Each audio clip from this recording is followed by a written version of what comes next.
चले बच्चों, class 11 chemistry को शुरू करने का टाइम आ चुका है अभी। राइट, चलिए मैं आपको सबसे पहले ये बताता हूं केमिस्ट्री है क्या।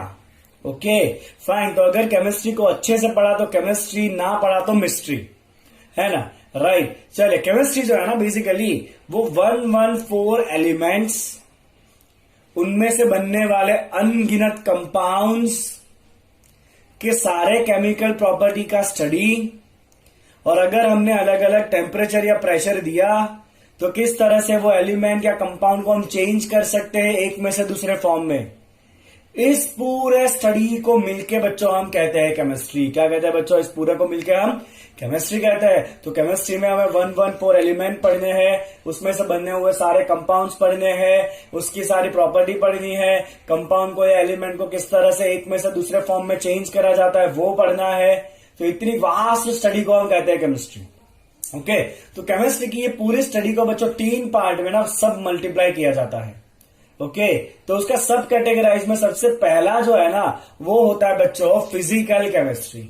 ओके, जो सबसे इजी पार्ट कहा जाता है फिजिकल केमिस्ट्री। इसमें हमें मेनली कुछ न्यूमेरिकल टाइप का काम करना होता है, कंसेप्चुअल काम इसके अंदर ज्यादा होता है, जो सबसे इजी कहा जाता है। राइट, ओके, दूसरा जो पार्ट है ना बच्चों वो है इनऑर्गेनिक केमिस्ट्री, और जहां पे बच्चों आपको S block, P block, D block, F block, right, ये सारे ब्लॉक के एलिमेंट्स के बारे में बहुत कुछ याद करना होता है। लिटरली कहूं तो रट्टा मारना होता है बहुत कुछ।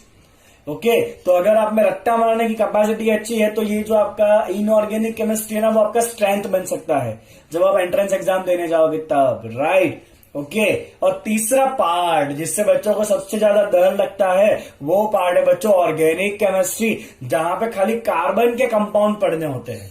ओके, और ये इतना बड़ा ब्रांच है बच्चों organic chemistry, and I will tell you इतना इंटरेस्टिंग है कि अगर आप बच्चे इसको इंटरेस्ट से पढ़ोगे ना तो आपको बहुत मजा आएगा ऑर्गेनिक केमिस्ट्री के प्रॉब्लम्स को सॉल्व करने में।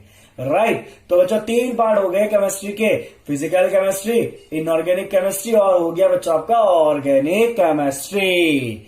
ओके, चलिए अब सवाल यह है केमिस्ट्री पढ़ना क्यों है, केमिस्ट्री का इंपॉर्टेंस क्या है। तो अपने आजू बाजू बच्चों नजर दौड़ाओ, एक भी चीज अगर ऐसी निकले ना जिसमें केमिस्ट्री का यूज ना हो, राइट, तो आप जो बोलो वो, ऐसा पॉसिबल ही नहीं है कि एक भी चीज आपके आजू बाजू ऐसी हो जिसमें केमिस्ट्री ना हो। राइट, तो चलिए बच्चों मैं आपको बताता हूं केमिस्ट्री का इंपॉर्टेंस क्या है। तो अगर मैं यहां पे बच्चों केमिस्ट्री को सेंटर में ले लूं, राइट, और इसके आजू बाजू अगर मैं इसके सारे यूजेस अगर मेंशन करूं बच्चों, तो सबसे पहले तो अपने जो बहुत ज्यादा बेसिक नीड होती है क्या होती है बच्चों? रोटी, कपड़ा, मकान। रोटी का मतलब हो गया बच्चों फूड, है ना। फिर क्लोथ्स, और you can write aboard, aboard और cloth you can write. Okay, और तीसरा कौन सा बच्चा? मकान। मकान मतलब शेल्टर। तो ये तो ना अपनी बहुत ज्यादा बेसिक नीड्स है बच्चों। अब इन तीनों नीड्स में केमिस्ट्री कहां पर है? तो आप खाना खाते हो ना बच्चों, राइट। ओके, तो बहुत सिंपल सी बात है, वो खाना आता कहां से? खेत से ही आता है आपका। जो भी बेसिक इंग्रेडिएंट्स है आपका, राइस है या चावल, राइस है या फिर गेहूं है, वो सब कुछ खेत से ही आता है। तो वहां पे बच्चों किसान क्या यूज करता है? अलग अलग टाइप के फर्टिलाइजर्स यूज करता है, इंसेक्टिसाइड्स यूज करेगा, पेस्टिसाइड्स यूज करेगा। तो ये सारे क्या है बच्चों? केमिकली होते हैं एक टाइप के। राइट, तो यहां पे बच्चों क्या क्या यूज हो रहा है? फूड के अंदर यूज हो रहा है फर्टिलाइजर्स,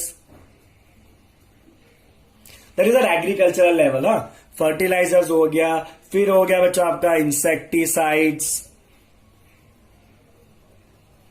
राइट, फिर हो गया बच्चों आपका पेस्टिसाइड्स। ठीक है, ओके। अब इसके बाद बच्चों खाना बन तो गया, उसके बाद खाने के अंदर बहुत सारे और केमिकल्स ऐड कराए जाते हैं, जैसे कि खाने को लॉन्ग टाइम तक रखने के लिए उसमें प्रिजर्वेटिव डाला जाता है, उसके अंदर एंटीऑक्सीडेंट्स डाले जाते हैं, फूड के अंदर कलर डाले जाते हैं। बाहर कहीं जाओगे ना आप चाइनीज वाइनीज खाने, तो हाथ से कभी खा लिया ना, देखना कितना कलर आता है हाथ पे। तो वो फूड कलर भी क्या है बच्चों? एक टाइप का केमिकल ही तो है ना। तो यहां पे बच्चों मैं और लिख सकता हूं, इसके अंदर फूड के अंदर अलग अलग कलर होते हैं। फिर बच्चों प्रिजर्वेटिव्स होते हैं जो खाने को बिगड़ने नहीं देते। ओके, फिर होता है बच्चों एंटीऑक्सीडेंट्स। क्या होता है बच्चों? एंटीऑक्सीडेंट्स, है ना। तो इतनी जगह पे ना, और भी बहुत सारी जगह पे, ये तो बेसिक है बच्चों जहां पे खाने के अंदर या फूड से जुड़ी हुई चीजों के अंदर केमिस्ट्री यूज होता है। चलिए अब कपड़े में कहाँ केमिस्ट्री है? है ना। तो मैंने ये जो टी शर्ट पहना है ना बच्चों, ये सीधा पेड़ पे तो उगता नहीं है कि नहीं। पेड़ पे तो क्या उगता है बच्चों, कॉटन उगता है। तो उस कॉटन के ऊपर कितने सारे प्रोसेसेस करके उसको कपड़ा बनाया जाता है, फिर उस कपड़े के ऊपर कलर चिपकाए जाते हैं, राइट, ओके। और कपड़े भी जो है ना बहुत टाइप के सिंथेटिक क्लोथ भी होते हैं, जो पेड़ पे उसका मतलब उसका जो है ना वो वेजिटेबल का कोई ओरिजिन ही नहीं है, राइट। जैसे कि नाइलॉन हो गया, ओके। फिर होता है बच्चों टेरिलिन या डेक्रॉन होता है। तो ये सारे जो है ना, ये और कुछ नहीं है, केमिस्ट्री की ही प्रोडक्ट है, केमिकल है एक टाइप के ये, राइट। तो बोर्ड में बच्चों में लिख सकता हूं यहाँ पे सिंथेटिक क्लोथ्स है, राइट। फिर उस कपड़े के ऊपर बच्चों हम कलर लगाते हैं या हम उसके ऊपर डाई करते हैं, फाइन, ओके। तो ये सारी जो है ना वो कहीं ना कहीं केमिस्ट्री की ही प्रोडक्ट है। चलिए उससे आगे बढ़ते हैं। शेल्टर, आप जहां रहते हो वहां केमिस्ट्री कहां पर है? तो सीमेंट जो है ना वो सबसे ज्यादा इंपॉर्टेंट कंपोनेंट ही केमिस्ट्री में से बनता है। सीमेंट आपने पढ़ा भी होगा 10th स्टैंडर्ड में, राइट, ओके। तो सीमेंट हो गया, फिर हम प्लास्टर ऑफ पेरिस यूज करते हैं, कलर लगाते हैं। तो वो क्या है बच्चों, और कुछ नहीं है, एक टाइप के केमिकल्स ही है, राइट। तो शेल्टर में बच्चों कहाँ यूज होता है? ये सीमेंट हो गया सबसे ज्यादा इंपॉर्टेंट, ओके। सीमेंट के बाद बच्चों अगर हम कहें तो वो आरसीसी हो गया, री इन्फोर्स कॉन्क्रीट सीमेंट। फिर उस ऊपर जो कलर करेंगे, राइट। फिर उसके ऊपर बच्चों हम चूना लगाते हैं, ओके। चूने को हम क्या कहेंगे बच्चों? लाइमस्टोन कहेंगे,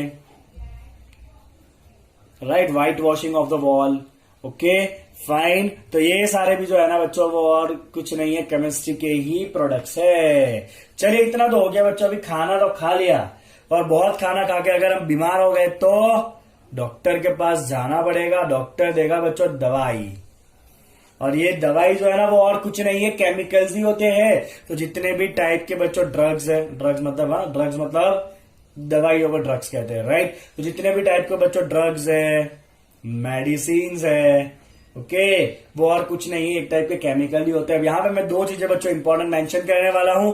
एक है बच्चों कैंसर। तो कैंसर की ट्रीटमेंट में जो दवाई यूज होती है ना उनके नाम है बच्चों taxol and cisplatin.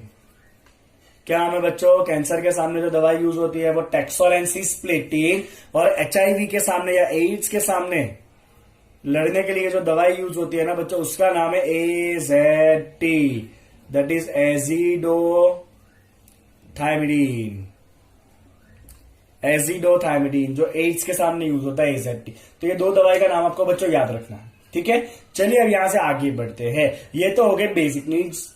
Basic need के अलावा भी हमें बहुत कुछ चाहिए, जैसे कि कंफर्ट। चलो बच्चों, कंफर्ट। कंफर्ट में कहां कहां केमिस्ट्री है? तो आप नजर दौड़ाओ अपने आजू बाजू, आप जितना भी इलेक्ट्रिसिटी यूज करते हो वो कहीं ना कहीं वायर से ही आता है। तो वायर के आजू बाजू जो कोटिंग होता है वो क्या है बच्चों? एक टाइप का पॉलीमर है। पॉलीमर इज प्लास्टिक, और प्लास्टिक जो है ना वो केमिस्ट्री का प्रोडक्ट है, राइट। तो यहां पे बच्चों हम लिख सकते हैं कि पॉलीमर्स। फिर बच्चों आप एसी यूज करते हो ना, है ना, तो उसके अंदर आप जो रेफ्रिजरेंट यूज करते हो वो रेफ्रिजरेंट का एक टाइप का केमिकल ही है। तो यहां पे एक और चीज लिख सकते हैं बच्चों हम, रेफ्रिजरेंट, ओके। फिर एक बहुत बड़ी बेसिक नीड बच्चों मोबाइल फोन। उसके बिना तो जिंदगी नहीं चलती है ना। मोबाइल फोन है, लैपटॉप्स है, कंप्यूटर्स है, तो उन सबके अंदर भी जो चिप्स होते हैं ना, मदरबोर्ड जो होता है ना, वो मदरबोर्ड के अंदर अलग अलग इंग्रेडिएंट्स होते हैं, जैसे कि कैपेसिटर होता है, राइट। ये छोटे छोटे रेजिस्टर्स होते हैं, इंडक्टर्स होते हैं, वो और कुछ नहीं है, वो केमिकल ही होते हैं एक टाइप के, solid chemical, they are the solid chemicals, right, okay. तो यहां पे हम लिखेंगे बच्चों के components of all digital circuits, components of all the digital circuits, right। जैसे कि हो गया बच्चों आपका लैपटॉप हो गया, कंप्यूटर हो गया, मोबाइल फोन हो गया ना। तो ये सब के अंदर कहीं ना कहीं क्या है, केमिस्ट्री है। अल्टीमेटली जो सैटेलाइट भी भेजे जाते हैं ना, तो उन सैटेलाइट को इतने एल्टीट्यूड के ऊपर वहां पे जो पर्टिकुलर कंडीशन है वहां पे अगर सस्टेन करना है, राइट, तो वहां पे भी बच्चों उनके अंदर पर्टिकुलर टाइप के मटेरियल यूज करने पड़ते हैं, वो केमिस्ट्री के ही प्रोडक्ट है। मिशन मंगल मूवी देखिएगा, आपको पता चलेगा कि एक सैटेलाइट को अगर लॉन्च करना है तो कितने ज्यादा प्रॉब्लम फेस करने पड़ते हैं, और कितने ज्यादा प्रॉब्लम का सोल्यूशन जो है ना वो इस फिजिक्स के अंदर छुपा हुआ है, राइट। एक चीज तो मैं भूल गया बच्चों, लो ट्रांसपोर्टेशन ला देते हैं। चलो लो ट्रांसपोर्टेशन ले लेते हैं। तो ट्रांसपोर्टेशन अगर बच्चों आपको कभी भी करना है ना, तो आपको कोई भी व्हीकल यूज करना पड़ेगा। तो व्हीकल में क्या होता है बच्चों, फ्यूल होता है कि नहीं। फ्यूल मतलब पेट्रोल, डीजल, वो सब कुछ हम अलग अलग कैसे करते हैं, पेट्रोलियम में से, केमिस्ट्री से ही करते हैं ना, डिस्टिलेशन से, राइट। तो जितने भी टाइप के बच्चों फ्यूल्स है, वो सारे फ्यूल्स है ना, वो और कुछ नहीं है, केमिकल्स ही होते हैं। फ्यूल के अंदर बच्चों आप पेट्रोल ले लो, डीजल ले लो, या सीएनजी ले लो, एलपीजी ले लो, सब में अंदर कहीं ना कहीं तो केमिस्ट्री छुपा हुआ है। ओके, चलिए बच्चों अब आखिरी बात करते हैं इन वॉरफेयर, है ना। अभी ये बच्चों हालत कि पूरी दुनिया जो है ना, वो एक दूसरे को डरा रही है। माहौल है पूरी दुनिया में कि कभी भी वर्ल्ड वॉर हो सकता है ना, क्योंकि हर एक देश के पास ना कुछ खतरनाक मिसाइल्स है, खतरनाक बॉम्ब्स है। तो ये मिसाइल और बॉम्ब और कुछ नहीं है, एक टाइप के केमिकल्स होते हैं, राइट। जैसे कि न्यूक्लियर बॉम्ब ले लो या एटॉमिक बॉम्ब ले लो, राइट। या फिर नॉर्मली जो ये छोटे मोटे आतंकवादी भी यूज करते हैं ना, वो भी बॉम्ब के अंदर एक कुछ ना कुछ केमिकल्स ही होता है, राइट। इसके बारे में हम डिटेल में पढ़ेंगे जब केमिस्ट्री का लास्ट चैप्टर करेंगे 12th स्टैंडर्ड में। Fine, okay. चलिए डिटेल में तो कुछ नहीं करना है हमें, मतलब मैं आपको बताऊंगा कौन से ऐसे केमिकल्स है जो एक्सप्लोड हो सकते हैं। ओके, चलिए बच्चों अब ये वॉरफेयर के अंदर अलग अलग टाइप के बॉम्ब्स हो गए, राइट। फिर अलग अलग टाइप के मिसाइल्स हो गए। ओके, तो ये जो है ना, वो कुछ ना कुछ केमिस्ट्री के ही प्रोडक्ट है। तो इतना वास्ट है बच्चों केमिस्ट्री का स्कोप। अब एक सिंपल सी बात है बच्चों, हर एक सिक्के की दो बाजू होती है, राइट। तो इसीलिए मैं कहता हूं कि केमिस्ट्री जितना यूजफुल है ना, उतने ही उसके हार्मफुल इफेक्ट भी है। जैसा कि पॉल्यूशन, फ्यूल को जलाओगे, गैसेस प्रोड्यूस होंगे, एटमॉस्फेयर को पॉल्यूट करेंगे। रेफ्रिजरेंट लीक हुआ, ओजोन लेयर पे गया, ओजोन लेयर को डिप्लीट करेगा। अलग अलग टाइप के ग्रीन हाउस गैसेस प्रोड्यूस होंगे, राइट। Okay, fine. तो ये जो रेफ्रिजरेंट है ना, वो पहले यूज होता था बच्चों सीएफसी, और ये सीएफसी क्या करता है, ओजोन लेयर को डिप्लीट करता है। बट अभी अगर आप नया एसी लोगे ना, तो उसके कंप्रेसर पे आप देखना ऐसा लिखा होगा R32। वो R32 जो है ना बच्चों, एक अलग टाइप के गैसेस है, जहां पे हम क्लोरोफ्लोरोकार्बन सीएफसी को यूज नहीं करते हैं। दो अलग अलग गैसेस के कॉम्बिनेशन को हम यूज करते हैं, और ये कॉम्बिनेशन जो है ना, वो ओजोन लेयर को डिप्लीट नहीं करता है, राइट। मतलब ये एनवायरमेंटल फ्रेंडली है, लीक हुआ तो भी इतना इश्यू होता नहीं है। Okay, but green house gases को कंट्रोल करना अभी भी एक बहुत बड़ा प्रॉब्लम है, और आप साइंटिस्ट बन सकते हो, इस फील्ड में और ज्यादा रिसर्च कर सकते हो। ओके, चलिए बच्चों, तो ये तो हो गया आपका केमिस्ट्री का स्कोप कहां कहां है वो, या इंपॉर्टेंस ऑफ केमिस्ट्री आप कह सकते हो। चलिए अब आगे बढ़ते हैं बच्चों। केमिस्ट्री का सबसे ज्यादा बेस है ना, वो बेस ही है मैटर। कहा जाता है कि पूरा ब्रह्मांड दो चीजों का बना हुआ है, मैटर एंड रेडिएशन। और ये मैटर जो है ना बच्चों, यही आपकी केमिस्ट्री का बेसिस है। तो आपको तो पता ही होगा मैटर क्या है, anything which has mass and occupy space is called as what, matter, right. अब मैं आपको पूछ लू बच्चों, what are the states of matter, तो आप फटाफट बोलोगे कि sir 3 state, solid, liquid and gas. Okay, और 2 स्टेट भी आपने कहीं ना कहीं सुना होगा बच्चों, plasma and boss Einstein condensate. इसके बारे में आपको डिटेल में कभी नहीं पढ़ना है, बहुत एडवांस लेवल में जब पीएचडी करोगे तो इनको आप एज अ टॉपिक ले सकते हो, plasma and boss Einstein condensate को। बाकी तो बच्चों हमें अभी तो सॉलिड, लिक्विड और गैस पे ही काम करना है। ओके, चलिए तो आगे बढ़ा जाए अब यहां से। चले बच्चों, तो सॉलिड, लिक्विड और गैस जो है ना, उसके कुछ प्रॉपर्टीज फटाफट पढ़ लेते हैं। मैंने टेबुलेट कर लिया इसको। चलिए, आपको तो पता ही होगा वैसे भी, सॉलिड को शेप होता है, यस, फिक्स होता है शेप। लिक्विड को शेप होता है ना, जिस कंटेनर में डालोगे वैसा शेप अज्यूम कर लेता है। गैस, वो भी जिस कंटेनर में लोगे उसका शेप अज्यूम कर लेगा। तो गैस को भी कोई शेप होता नहीं है। चले, वॉल्यूम, सॉलिड का वॉल्यूम फिक्स है, ऑब्वियसली यस। लिक्विड का वॉल्यूम फिक्स है, यस, क्योंकि अगर आपके पास 1 लीटर लिक्विड है ना, तो उस 1 लीटर लिक्विड को आप किसी भी कंटेनर में डालो, रहना तो 1 लीटर ही है। मतलब लिक्विड का वॉल्यूम कैसा होता है, फिक्स होता है। चलिए गैस के बारे में बात करते हैं। गैस का वॉल्यूम फिक्स होता है ना, ना, गैस को तो जितनी जगह मिलेगी ना, वो सारी जगह ऑक्यूपाई कर लेता है। मतलब गैस का वॉल्यूम फिक्स नहीं है। उसको आप छोटे से गुब्बारे में भी ले सकते हो, और अगर गुब्बारे को फोड़ा तो वो पूरे रूम में फैल जाएगा। मतलब उसका वॉल्यूम जो है वो फिक्स होता नहीं है। चलिए, अट्रैक्शन फोर्सेस, सॉलिड में पार्टिकल बहुत ज्यादा स्ट्रांगली अट्रैक्टेड होते हैं, तो यहां पे अट्रैक्शन फोर्स कैसा होगा, वेरी स्ट्रांग। ओके, गैस में पार्टिकल अलग अलग घूम रहे हैं, मतलब attraction force is very weak. Liquid में क्या कहोगे बच्चों, लिक्विड को हम कहेंगे इंटरमीडिएट।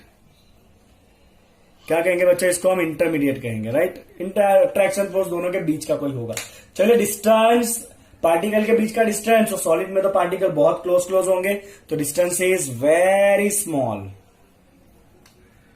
गैस में पार्टिकल बहुत दूर दूर दूर है, तो डिस्टेंस इज वेरी लार्ज। यहां पे क्या लिखोगे बच्चों, मॉडरेट या इंटरमीडिएट, दोनों के बीच का। सॉलिड से ज्यादा, लिक्विड से, सॉलिड से ज्यादा, गैस से कम। ठीक है, चलिए प्रेशर एक इंपॉर्टेंट पॉइंट है। सपोज ये आपका एक कंटेनर है और इसमें बच्चों आपने सॉलिड रखा है, पार्टिकल बहुत ज्यादा क्लोज क्लोज है, दिख रहा है ना आपको, है ना। तो सॉलिड खाली बॉटम के ऊपर ही प्रेशर एक्सर्ट करता है। कहां प्रेशर एक्सर्ट करेगा बच्चों, सॉलिड खाली बॉटम के ऊपर। ओके, अगर बच्चों लिक्विड है तो ये लिक्विड के पार्टिकल है जो एक दूसरे से थोड़ा दूर दूर है, तो लिक्विड जो है ना बच्चों वो बॉटम पे भी प्रेशर एक्सर्ट करेगा, साथ में वॉल के ऊपर भी प्रेशर एक्सर्ट करता है। कौन, लिक्विड। और अगर गैस है बच्चों तो उसको तो बंद रखना पड़ेगा। ये लीजिए पार्टिकल अलग अलग है, तो गैस जो है ना बच्चों वो तो हर एक सरफेस के ऊपर प्रेशर एक्सर्ट करेगा। टॉप पे भी प्रेशर एक्सर्ट करता है, बिकॉज गैस तो घूमता रहेगा हर जगह पे। क्लियर बच्चों आपको इतना। अब यहां पे बच्चों एक बात आप छोटा सा ध्यान रख लीजिए कि लिक्विड और गैस जो है ना वो फ्लो हो सकते हैं। Liquid plus gas, they can flow, then they are called as fluid. If they can flow then they are called as what, fluid. जो भी फ्लो हो सकता है उसे हम क्या कहते हैं बच्चों, फ्लूइड कहते हैं। क्लियर है आपको इतना, राइट। चलिए बच्चों अब हम बात करने वाले हैं about the classification of matter. ये तो स्टेट हो गया मैटर का, अब देखते हैं क्लासिफिकेशन क्या है मैटर का। ठीक है, चलिए बच्चों, तो मैटर को हम दो तरीके से मेनली क्लासिफाई करते हैं। एक है प्योर मैटर, दूसरा बच्चों है मिक्सचर, राइट। चलिए प्योर मैटर के अंदर या प्योर सब्सटेंस के अंदर भी हम दो सब कैटेगराइज करेंगे, that is elements and the compound. चलिए सबसे पहले बात करते हैं बच्चों अबाउट एलिमेंट्स। तो एलिमेंट्स क्या होता है बच्चों, तो जब एक ही टाइप के सारे एटम जुड़ते हैं तो उसे कहते हैं element. So it contain only one type of atoms. क्या होता है बच्चों इसके अंदर, only one type of atom. एक ही टाइप के सारे एटम जो होंगे उसे क्या कहते हैं बच्चों, हम एलिमेंट कहते हैं, right. And this element is considered as a purest form. Element is considered as what बच्चों, purest form of the matter, right. Clear, okay. चलिए बच्चों कितने एलिमेंट अभी तक नोन है बताइए, तो 112 एलिमेंट्स अभी तक नोन है, आपको पता हो गया। 114, let's take 114 elements are known till date. उसमें से 92 कैसे है बच्चों, नेचुरली अकरिंग है।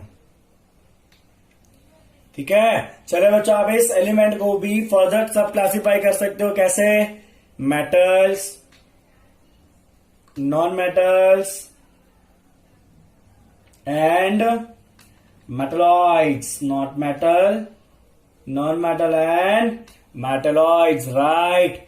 ओके, चलिए इसको और आप दो तरीके से क्लासिफाई कर सकते हो एलिमेंट को, हाँ, राइट। एक होता है आपका मोनो एटोमिक और दूसरा होता है बच्चों पोली एटोमिक, राइट। चलिए मोनो एटोमिक का मतलब क्या है, कि अगर बात करें बच्चों हम, चलो let's write about the mono atomic, easily आपको समझ में आ जाएगा। फिर होता है बच्चों डाई एटोमिक और फिर लेते हैं बच्चों पोली एटोमिक। तो मोनो एटोमिक मतलब ऐसा एलिमेंट जिसके सारे एटम जो है ना वो अलग अलग घूमते हैं। जैसे कि आप आर्गन ले लो या नियॉन ले लो या आयरन ले लो, तो उनके अंदर सारे एटम जो है वो अलग अलग घूमते हैं। डायटोमिक क्या है बच्चों, अगर आप ऑक्सीजन कहो तो ऑक्सीजन क्या होता है, O2, राइट। नाइट्रोजन N2, मतलब यहां पे दो दो एटम जो है ना वो एक दूसरे के साथ पैर में रहेंगे, इसे कहते हैं diatomic. O2, N2, Cl2, F2, right. चले पोली एटोमिक क्या है, पोली का मतलब है बच्चों के दो से ज्यादा एटम जो है ना वो साथ में जुड़ के रहेंगे हमेशा। जैसे कि फॉस्फोरस, जो फॉस्फोरस होता है ना बच्चों वो होता है P4, 4 एटम ऑलवेज साथ में रहते हैं। या सल्फर, सल्फर होता है बच्चों S8, जहां पे 8 एटम ऑलवेज साथ में रहते हैं। Okay, clear. तो ये हो गया बच्चों आपका डिटेल्स ऑफ द एलिमेंट, इतना आपको ख्याल होना चाहिए एलिमेंट के बारे में। चले अब बात करते हैं बच्चों कंपाउंड। ओके, कंपाउंड क्या है, तो कंपाउंड जो है ना that contain more than one element. क्या होता है कंपाउंड के अंदर, मोर than one element in fix ratio, that is important. तो यहां पे हम लिखेंगे बच्चों compound, it contain more than one element. ये बहुत बेसिक है जो बच्चों को पता ही नहीं होता है। It contain more than one elements in fix ratio. बस ये सबसे इंपॉर्टेंट पॉइंट है कि कंपाउंड के अंदर जो भी आपके एलिमेंट है ना वो फिक्स रेशियो में है। जैसे कि बच्चों वाटर है तो water is always H2O, 2 hydrogen और 1 ऑक्सीजन जुड़ता है तो ही उसको वाटर कहते हैं, राइट। सिमिलरली बच्चों अगर आप मान लीजिएगा आपने लिया sulphuric acid, that is always H2SO4, मतलब 2 हाइड्रोजन 1 सल्फर 4 ऑक्सीजन जुड़ेंगे तो ही उसको सल्फ्यूरिक एसिड कहते हैं, बाकी सल्फ्यूरिक एसिड कहते नहीं है। क्लियर बच्चों आपको ये पॉइंट? तो ये इंपॉर्टेंट पॉइंट है, फिक्स रेशियो में जुड़ेंगे एलिमेंट कंपाउंड के अंदर। ओके चलिए बच्चों और एक इंपॉर्टेंट पॉइंट बताता हूं मैं इसके रिगार्डिंग कि कंपाउंड जो है ना उसकी प्रॉपर्टी एलिमेंट्स की प्रॉपर्टी से कंप्लीटली अलग होती है। देखिए ध्यान से, compound have completely new properties than constituents elements. एक सिंपल एग्जांपल लेते हैं बच्चों, जैसे कि मान लीजिए वाटर है H2O, तो H2O के अंदर है बच्चों हाइड्रोजन एंड ऑक्सीजन। अब हाइड्रोजन जो है ना, आपने 10th में पढ़ा होगा हाइड्रोजन पॉप टेस्ट देता है, और हाइड्रोजन जो है ना वो एक पोटेंशियल फ्यूल है, it can be considered as a fuel, और हाइड्रोजन को एज अ बॉम्ब भी यूज हो सकता है, क्योंकि हाइड्रोजन जो है ना वो न्यूक्लियर फ्यूजन रिएक्शन दे सकता है। सन के अंदर यही रिएक्शन हो रहा है, 4 हाइड्रोजन जुड़ के हीलियम बनाते हैं और हमें पता है कितना ज्यादा एनर्जी प्रोड्यूस होता है। तो hydrogen is a kind of fuel and we know that oxygen is essential for the fire. आग ऑक्सीजन के बिना लगती नहीं है, okay, it is essential for the combustion of anything. तो हाइड्रोजन जो है वो फ्यूल है, that is a bomb. Oxygen जो है वो फायर एसेंशियल है, दोनों जुड़ के बना water. What is water? Fire extinguisher. क्या होता है वाटर? फायर एक्सटिंग्विशर होता है, राइट। मतलब यहां पे वाटर के अंदर हाइड्रोजन ने अपनी प्रॉपर्टी छोड़ दी, ऑक्सीजन ने भी अपनी प्रॉपर्टी छोड़ दी। उसी तरह से बच्चों NaCl ले लो आप, सोडियम आपको पता होगा हाईएस्ट रिएक्टिव मेटल, अपने आप जलने लगता है हवा में रखा तो, किसको? सोडियम को। पानी में भी आग लगा सकता है। क्लोरीन मोस्ट पॉइजनस गैस, दोनों जुड़ के बना नमक NaCl। मजे से हम खाते हैं, ना तो रिएक्टिव है उतना और ना ही वो पॉइजनस है कि नहीं? मतलब यहां भी नमक के अंदर Na और Cl ने अपनी अपनी प्रॉपर्टी छोड़ दी है, राइट। मतलब कंपाउंड जो बनेगा उसकी प्रॉपर्टी जो उसके अंदर एलिमेंट है उससे कंप्लीटली अलग हो जाती है, ठीक है। ऐसा क्यों होता है? रीजन ये है बच्चों कि जब एलिमेंट जुड़ेंगे ना तो उनके बीच में केमिकल बॉन्ड होगा। कौन सा बॉन्ड होगा उनके बीच में? केमिकल बॉन्ड होगा, राइट। तो यहां पे क्या होगा बच्चों? Constituent elements combined by which bond? Chemical bond, right. Constituent particle किस बॉन्ड से जुड़ेंगे बच्चों? केमिकल बॉन्ड से जुड़ेंगे। तो अगर आप उनको अलग करना चाहते हो वापस, तो केमिकल रिएक्शन कराए बिना उनको अलग नहीं करा जा सकता है। आप पानी को कितना भी गर्म करो, हाइड्रोजन और ऑक्सीजन को हम सेपरेट नहीं करा सकते हैं। उसको सेपरेट करा सकते हैं by electrolysis, that is a chemical process. तो कंपाउंड के अंदर के जो भी कंस्टिट्यूएंट है उनके बीच में केमिकल बॉन्ड है, तो उनको सेपरेट करने के लिए केमिकल रिएक्शन कंपलसरी है। फिजिकल प्रोसेस से हम कंस्टिट्यूएंट को अलग नहीं कर सकते हैं in the case of compound, right. Okay, तो यहां पे लिखेंगे बच्चों आखिरी point, constituent can be separated by which reactions? Chemical, I hope you can see it, right, chemical reactions only. मुझे एक ही पेज के अंदर आपको पूरा नोट्स देना, that's why I am writing like this, okay. Chemical reactions only, you can only separate the constituent by the chemical reaction. Physical process से हम इसको अलग नहीं कर सकते हैं। क्लियर बच्चों आपको कंपाउंड के अंदर, राइट। चलिए अब मिक्सचर क्या होता है, लेट्स सी दैट क्विकली। तो मिक्सचर जो है ना, दैट कंटेन वन और मोर than one, let's say more than one pure substance. मतलब या तो मोर देन वन एलिमेंट या मोर देन वन कंपाउंड जुड़ेंगे, and that too in the any ratio, no fix ratio. तो मिक्सचर के अंदर क्या होता है बच्चों? Mixture contain more than one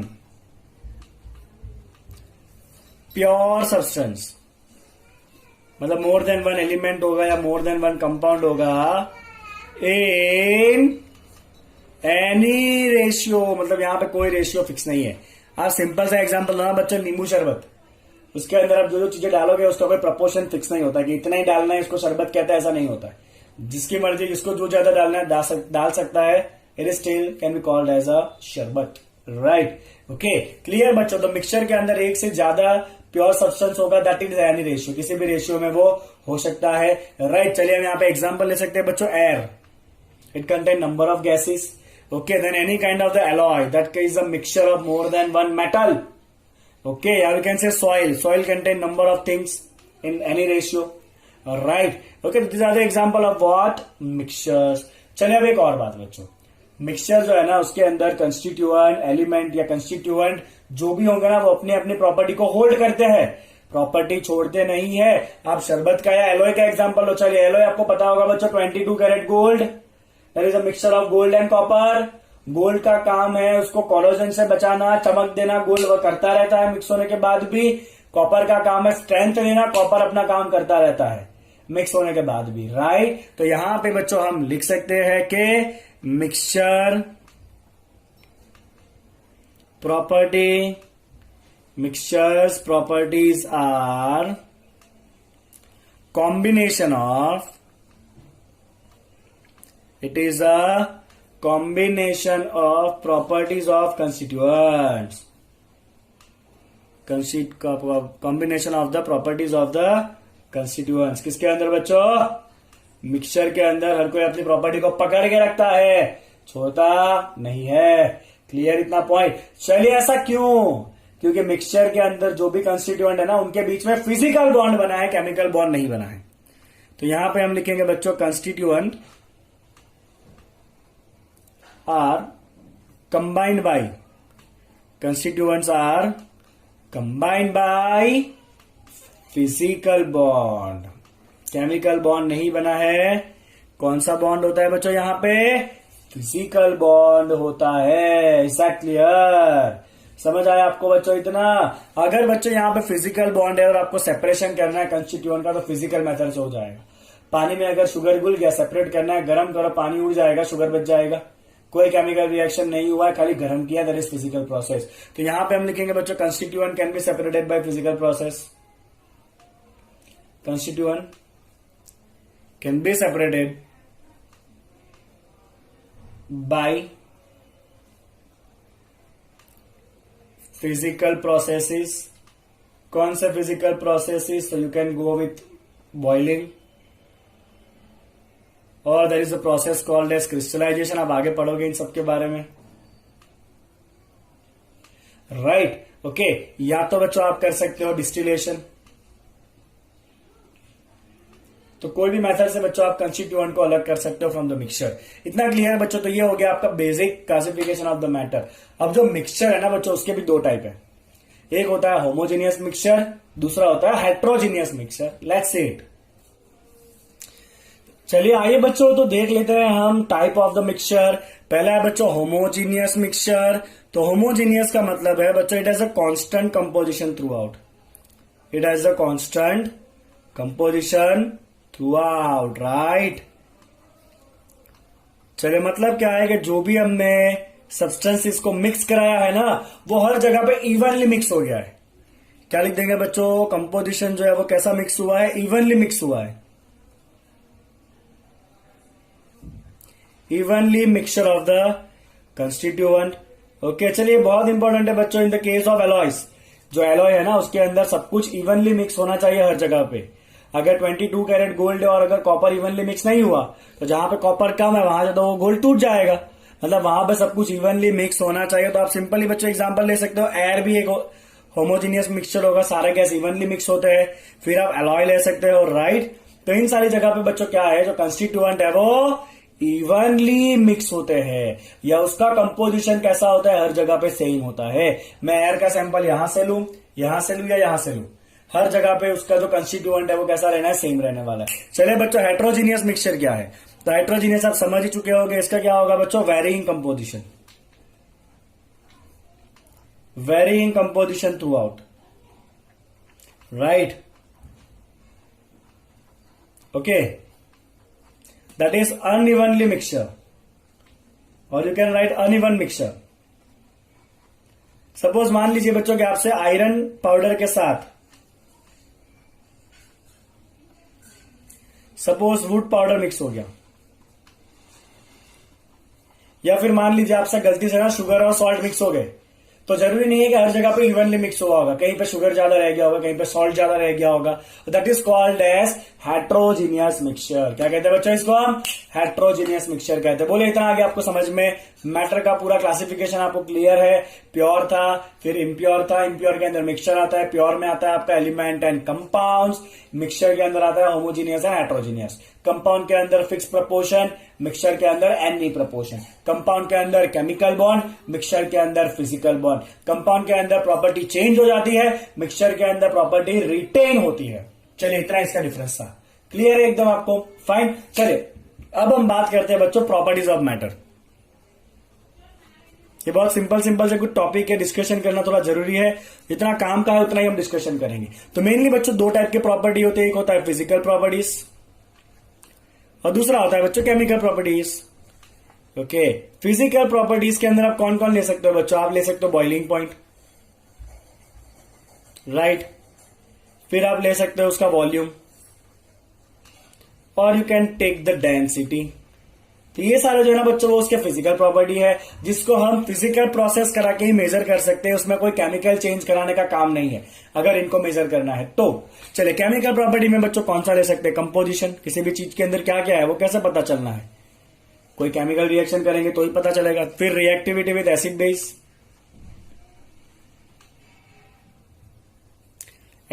right. फिर ले सकते हैं बच्चों आप कंबशन, है ना। कंबशन का अगर आपको चेक करना है कि ऑब्जेक्ट कंबस्टेबल है कि नहीं है तो आपको जला के देखना पड़ेगा, हाँ कि नहीं, मतलब वहां पे तो केमिकल चेंज हो जाएगा। तो इनको अगर मेजर करना है फिजिकल प्रॉपर्टीज को तो कोई केमिकल रिएक्शन नहीं कराना है। केमिकल प्रॉपर्टी को मेजर करना है तो केमिकल रिएक्शन कराने पड़ेंगे कंपलसरी। चलिए कुछ इंपॉर्टेंट फिजिकल प्रॉपर्टी की बात कर लेते हैं जो हमें काम में आने वाले through out the chemistry, right. Important physical properties. चलिए बच्चों सबसे पहला इंपॉर्टेंट प्रॉपर्टी है मास एंड वेट। मे भी आपको तो पता ही होगा मास और वेट क्या होता है, दिया है बुक में तो एक बार फटाफट देख लेते हैं। तो मास क्या है बच्चों? मास होता है क्वांटिटी ऑफ मैटर।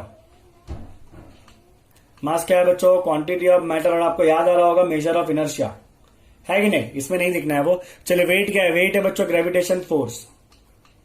वेट क्या होता है बच्चों? Gravitation force acting on the body. याद है ना आपको? 9th का फिजिक्स याद करिए। ओके, चलिए बच्चों उसी तरह से मास जो है वो ऑलवेज कैसा रहता है? कांस्टेंट रहता है। वेट जो है वो वेरी होता है एक प्लेस से दूसरे प्लेस पे, क्योंकि ग्रेविटी वेरी होता है। मास का यूनिट क्या होता है बच्चों? केजी होता है। और वेट का यूनिट क्या होता है बच्चों? वेट का यूनिट होता है न्यूटन। क्या होता है बच्चों? न्यूटन। और कई बार ना वेट ऐसे लिख के दिया होता है केजीएफ। तो केजीएफ का मतलब होता है बच्चों ग्रेविटी केजी। ग्रेविटी का मतलब क्या है बच्चों? 9.8 केजी।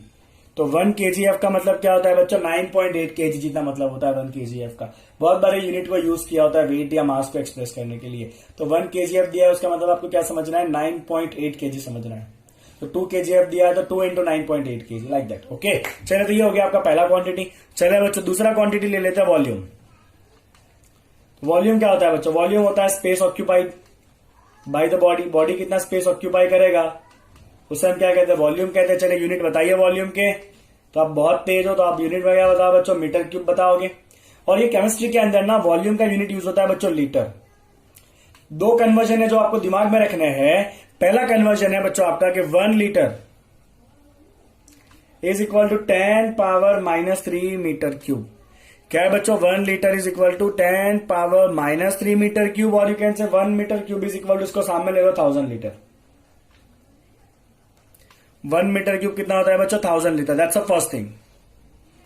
ओके, और दूसरी बात बच्चों 1 centimetre cube is equal to 1 ml। 1 centimetre cube volume कितना होता है बच्चों? ml में 1 ml होता है। इतना 2 कन्वर्जन आप याद रख लीजिए कि 1 metre cube is equal to 1000 ml and 1 ml is equal to 1 centimetre cube. इतना आपके दिमाग में चला जाना चाहिए, क्योंकि बहुत बार हमें इसको कन्वर्ट करना पड़ेगा। तो लीटर दिया है 10⁻³ मीटर क्यूब, मीटर क्यूब दिया है 1000 लीटर एंड 1 सेंटीमीटर क्यूब को कई बार ऐसे सीसी भी लिखा होता है। आपको कुछ पता होना चाहिए, सीसी बाइक का होता है ना। सीसी का मतलब होता है 1 ml। Centimetre cube is CC. तो 1 सीसी का मतलब कितना होता है बच्चों? 1 ml होता है। तो ये कुछ यूनिट्स है किसके? वॉल्यूम के। ओके, चलिए थर्ड प्रॉपर्टी की बात करते हैं बच्चों, डेंसिटी। क्या होता है डेंसिटी, पता ही है ना आपको, mass by volume. Okay, mass by volume is the density. चले यूनिट क्या होगा, केजी पर मीटर क्यूब, और you can go with gram per centimetre cube. एक कन्वर्जन बच्चों अगर आप याद रखो ना, आपको मजा आ जाएगा। That is 1 KG per metre cube is equal to 1000 gram per centimetre cube. मैंने आपको फिजिक्स में सिखाया है किस तरह से इसको कन्वर्ट करना है, आप ट्राई करिए, आपका बहुत ही डेफिनेटली आंसर आ जाएगा। ओके, चलिए बच्चों, इसके बाद का चौथा यूनिट जो है ना वो है टेम्परेचर, जो हमें काम का है। टेम्परेचर, टेम्परेचर का डेफिनेशन क्या है बच्चों, बताइए, पता है आपको? तो टेम्परेचर होता है डिग्री ऑफ हॉटनेस और कोल्डनेस ऑफ बॉडी। कोई भी बॉडी कितना कोल्ड है या कितना हॉट है वो कैसे पता चलता है, टेम्परेचर से पता चलता है। और ये टेम्परेचर जो है ना वो एक रिलेटिव कंसेप्ट है। ओके, चलिए डिटेल में इसके बारे में बात करेंगे जब थर्मोडायनेमिक्स पढ़ेंगे तब। तो टेम्परेचर होता है बच्चों डिग्री ऑफ हॉटनेस और coldness of body. Degree of hotness और coldness of the body is called as temperature. Okay, चलिए टेम्परेचर के यूनिट कौन कौन से हैं? तो आपको बहुत बेसिक यूनिट पता ही होंगे बच्चों, degree Celsius, kelvin and Fahrenheit. चलिए एक रिलेशन बता देता हूं मैं आपको इसके बीच का, बहुत इंपॉर्टेंट है बच्चों रिलेशन। तो केल्विन टेम्परेचर क्या होता है बच्चों, केल्विन होता है आपका डिग्री सेल्सियस प्लस 273.15। पहला रिलेशन क्या है बच्चों, केल्विन होता है degree Celsius plus 273.15 kelvin. Okay, दूसरा रिलेशन बच्चों सेल्सियस और फ़ारेनहीट के बीच का। तो डिग्री फ़ारेनहीट होता है, ध्यान से सुनिएगा, 9/5 डिग्री सेल्सियस टेम्परेचर प्लस 32। कितना होता है बच्चों फ़ारेनहीट, 9/5 डिग्री सेल्सियस प्लस 32। क्या होता है फ़ारेनहीट, 9/5 डिग्री सेल्सियस प्लस 32 क्या होता है बच्चों, ये फ़ारेनहीट होता है। चलिए कुछ 2-3 न्यूमेरिकल करते हैं इससे जुड़े हुए, ताकि आपको इजीली ये समझ में आ जाए पूरा टॉपिक। ओके, चलिए बच्चों मैं आपको कन्वर्जन दे रहा हूं, आप मुझे बताइए कि 50 degree Celsius is how many Fahrenheit and how many kelvin. ठीक है ना, चलिए पहले केल्विन कन्वर्जन कर लेते हैं बच्चों। तो केल्विन क्या होता है बच्चों, degree Celsius plus 273.15, degree Celsius 50 है, प्लस 273.15 कितना हो जाएगा बच्चों, ये 323.15 केल्विन। चलिए केल्विन आंसर आ गया। फ़ारेनहीट में चलते हैं, राइट। चलिए फ़ारेनहीट क्या करेंगे, तो फ़ारेनहीट होता है बच्चों आपका 9/5 degree Celsius plus 32, that is 9/5। चलिए डिग्री सेल्सियस कितना है, 50 डिग्री सेल्सियस है, प्लस 32, सॉल्व इट। 90 प्लस 32 कितना होता है बताओ, चलो 90 प्लस 32 122 डिग्री फ़ारेनहीट। तो डिग्री फ़ारेनहीट में कितना हो जाएगा बच्चों, 122 हो जाएगा। चलिए एक और क्वेश्चन ये है बच्चों के, सपोज आपको मान लीजिए कि दिया हुआ है कितना लेना है, चलिए let's take 373.15 kelvin is equal to how many Fahrenheit. Kelvin को फ़ारेनहीट में कन्वर्ट करना है। अब यहां पे कोई केल्विन फ़ारेनहीट का तो रिलेशन है नहीं, तो पहले केल्विन को सेल्सियस ला दीजिए। चलिए केल्विन क्या होता है बच्चों, डिग्री सेल्सियस प्लस 273.15, केल्विन में कितना है 373.15 is equal two degree Celsius plus 273.15। Subtract करिए बच्चों, डिग्री सेल्सियस कितना हो गया है आपका 100 हो जाएगा। अब सेल्सियस को ले जाइए फ़ारेनहीट में, ये रहा रिलेशन। तो Fahrenheit is equal to 9/5 degree Celsius plus 32। चलिए फ़ारेनहीट कितना है 100 है, सेल्सियस कितना है 100 है ना, तो degree Fahrenheit is equal to 9/5 into 100 plus 32। Solve करेगा, आपका आंसर आएगा 202 डिग्री फ़ारेनहीट। कितना आएगा बच्चों, 202 डिग्री फ़ारेनहीट। सिंपल है एकदम। चलिए एक और क्वेश्चन करेंगे। चलिए बच्चों अब आंसर दीजिए आपके, अगर आपको दिया हुआ है सपोज 312 डिग्री फ़ारेनहीट, तो वो केल्विन में कितना होगा, है ना। तो पहले आप डिग्री में से सेल्सियस जाएंगे। चलिए डिग्री फ़ारेनहीट क्या होता है, 9/5 डिग्री सेल्सियस प्लस 32, राइट। चलिए फ़ारेनहीट में 312 है अपने पास, that is 9/5 degree Celsius plus 32। चलिए 32 माइनस करें, कितना हो जाएगा 280 हो जाएगा। 32 माइनस करने पर that is 9/5 degree Celsius, cross multiply करिए बच्चों, 280 इंटू 5/9, ये डिग्री सेल्सियस में आया बच्चों आपका, कितना होगा बताइए। चलिए ये डिग्री सेल्सियस में आप सॉल्व करिए, आपका जो भी आया वो ये डिग्री सेल्सियस। ठीक है, अब ये डिग्री सेल्सियस आ गया, उसके बाद आप केल्विन कैसे करोगे बच्चों, तो केल्विन क्या होता है आपका degree Celsius plus 273.15, 280 into 5 by 9, okay. Plus क्या कर दो आप 273.15 कर दो, आपका जो भी है वो यहां पे केल्विन का आंसर है। क्लियर है बच्चों। एक सवाल, eight what temperature degree Celsius and degree Fahrenheit shows same reading. ऐसा कौन सा टेम्परेचर है जहां पे सेल्सियस एंड फ़ारेनहीट जो है ना वो सेम मेजर करेंगे? बताता हूं, चलिए आपको क्या करना है, आपको वेरी सिंपल। तो हम क्या करेंगे बच्चों, हम रिलेशन यूज करेंगे Fahrenheit is equal to 9/5 degree Celsius plus 32। अब आपको फ़ारेनहीट और सेल्सियस दोनों सेम दिखाना चाहिए, मतलब दोनों वैल्यू सेम होगा। Let's say that value is x, दोनों सेम लेना ना, उसकी जगह पे एक्स ले लो। चलिए तो एक्स इज इक्वल टू 9/5, यहां भी एक्स करेंगे प्लस 32। सॉल्व करिए इसको, सामने लीजिए बच्चों, एक्स माइनस 9/5 एक्स इज 32। चलिए ये कितना हो जाएगा बच्चों, -4/5 एक्स होगा ना, दैट इज इक्वल टू 32। तो एक्स आपका आ जाना है बच्चों -40, मतलब -40 degree Celsius and -40 degree Fahrenheit दोनों सेम होता है फ़ारेनहीट स्केल पे, ओके। आपको मुझे ये बताना है बच्चों कि at what temperature kelvin and Fahrenheit measure same value. ये आपका होमवर्क है, राइट। आपको कमेंट सेक्शन में इसको मेंशन करना है कि किस टेम्परेचर पे केल्विन एंड फ़ारेनहीट जो है ना वो सेम वैल्यू मेजर करेगा, ओके। कमेंट सेक्शन में आप ये मेंशन करिएगा, ठीक है। चलिए बच्चों, तो आई थिंक पहले लेक्चर के लिए जो है ना वो इतना केमिस्ट्री जो है वो ऑलमोस्ट इनफ है।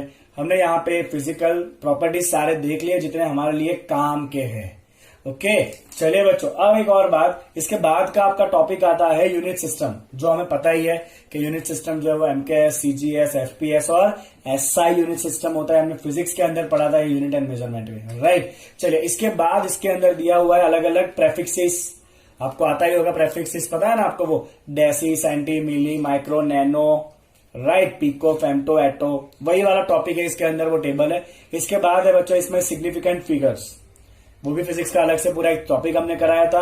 अगर आपने नहीं किया तो डेफिनेटली आप कमेंट डिस्क्रिप्शन सेक्शन में जाइए, वहां पे आपको इसका लिंक मिल जाएगा, ओके।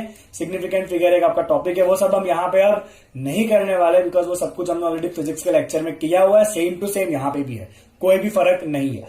तो जब बच्चों हम नेक्स्ट क्लास चालू करेंगे तो वहां पे हम प्योर केमिस्ट्री देखने वाले हैं, जहां पे हम देखेंगे बच्चों laws of chemical combination, okay.